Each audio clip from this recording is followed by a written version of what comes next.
Hello everyone, welcome back to the biology lecture.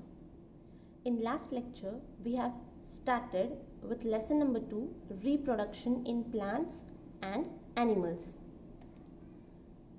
What do we know or what we have studied in the last lecture? We know what is reproduction and types of reproduction. Students, in last lecture you have studied what is asexual reproduction and what is sexual reproduction. What we are going to learn today? Today we are going to learn about artificial vegetative propagation in plants. Now this vegetative propagation, it is a man-made method widely used to grow many plants in agriculture and horticulture.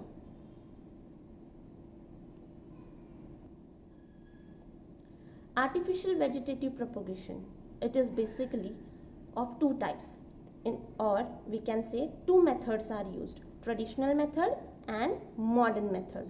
In traditional method there are three types: cutting, layering, grafting, whereas in modern method we use tissue culture technology. Now we will see one by one what they exactly are. Cutting. Cutting is a very common method which is used in vegetative propagation.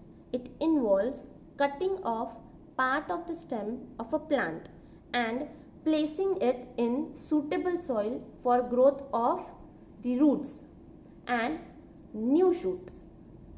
In plants such as rose and sugarcane, a stem cutting grows into a new plant.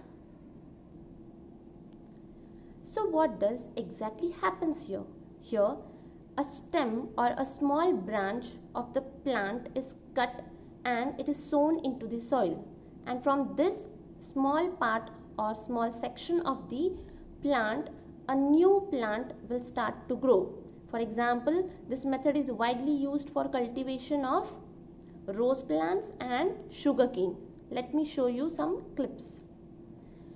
If here you can see here how this rose branch is cut and later on it will be sown into the soil. The next image is of sugarcane plant. Let's go to the next slide. You can see how the plant will grow slowly day by day. The next method is layering. Well, now what is this method? In plants like jasmine, the lower branch of the plant is bent down and covered with soil. So these plants, if you see, their branches are very thin and very delicate. So easily you can bend them down towards the ground and you can cover that part of the branch with the soil, so that after few days from that branch which is covered with the soil, a new plant will start to grow. The upper part of the branch is left as such above the soil. When roots grow into the soil, the branch is cut off from the parent plant to detach it and grow independently. So what they do, as soon as roots will start to grow from that new plant, that part of the branch will be detached. It will be cut from the parent plant and you will get a completely independent plant. In the image you can see how this branch of this plant is bent down, sown into the soil, or you can say it is covered with the soil so that a new plant will grow. The next method is called as grafting. Now grafting is again a very special method. What it is, let's see. Insertion of a stem cutting called scion from one plant onto the lower part of another rooted plant called the stalk is called grafting. Means here two different plants can be joined together or they can be mixed so that you will get a new variety of plant. For example, if plant A and plant B are there, so one plant will be intact or it will be rooted, and another plant's branch or maybe its stem part, a little part of it is taken and they both are joined. You can see in the image how that person has joined two different branches. Okay, so the one which we are taking from another plant, it is called as scion, and the rooted plant which is already in the pot, it will be called as stalk plant. Both the stalk and scion are tied together in such a way that they join together and grow as one plant. This technique is used to grow plants like lemons, mangoes and roses. So I hope it's clear what is cutting, what is layering and what is grafting. Now let's go to the advantages of vegetative propagation. It is a rapid, easier and cheaper method of propagating plants compared to the seeds. Why?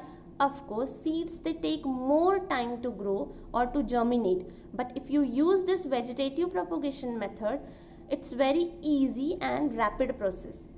Desirable characteristics of plants can be preserved by vegetative propagation. Means whatever good characteristic of that particular plant you want to continue with, they will be preserved. Such desirable characteristics can be used by plant breeders for crop improvement. Means what? By using this vegetative propagation method, you can improve the cultivation of the crop, you can improve the quality of the crop. Flowers produced are of superior quality. Yes, here the flowers which you get, they are of superior quality or they are very good as compared to the original plants which grow through the simple method. Most of the ornamental plants like rose, carnation and geranium can be raised by this method. Now let's go to the next slide. The next slide is about disadvantages of vegetative propagation. Now do you think there are any disadvantages? Yes, there are few. Now here the disadvantages are the unwanted characters cannot be eliminated as we use or we get the desirable characteristic, but at the same time the unwanted characters also come into the plants which you cannot neglect. If the parent plant is diseased, it is transmitted to the offspring. Third important point, plants of subsequent generation can show fall in vigor. Fourth point, vegetative parts like roots, stem and leaves cannot be stored for long period of time as they get easily attacked by fungi and bacteria. I hope till here it's clear. Let's go to the next slide. The next and very important modern method of vegetative propagation is tissue culture. Now what it is, let's see. Tissue culture is a laboratory method of artificial propagation of some plants. In this process, a small sample of tissue is obtained from the plant and cultured in a nutrient-rich medium in the laboratory. So here what exactly we do? First, we have to prepare some medium, means we have to add some nutrient-rich compounds in the particular solvent, mix them and prepare one medium in which we can grow the plant. So the plant which we want to grow, we take the small part of its tissue and place it into the medium and keep it for some days. After some days you will find small ball-like structures are formed. Many tissues they join, a ball-like structure is formed which is called as callus. This callus then later on slowly it grows into a baby plant. This method is employed to produce a wide range of disease-free and a variety of plants with higher yield. The basic steps involved in tissue culture are shown in the following diagram. Here, the example taken is of carrot. The part or the plant which we are using, that will be called as explant. That explant is kept in a particular medium. That explant tissue, that tissue will grow into callus, a mass which is made up of many tissues. Then this callus it will grow into embryo or embryoid. Then it will grow into an embryo, and finally you will get small plantlets. These plantlets are then later on sown into the soil to get a big plant. Here you can see how these plants are cultivated in small test tubes and small bottles.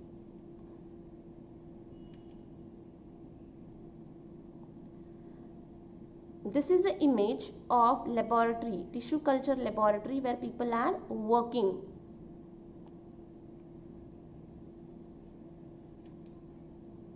I hope you all have understood whatever I have taught in today's lecture. Bye bye. See you.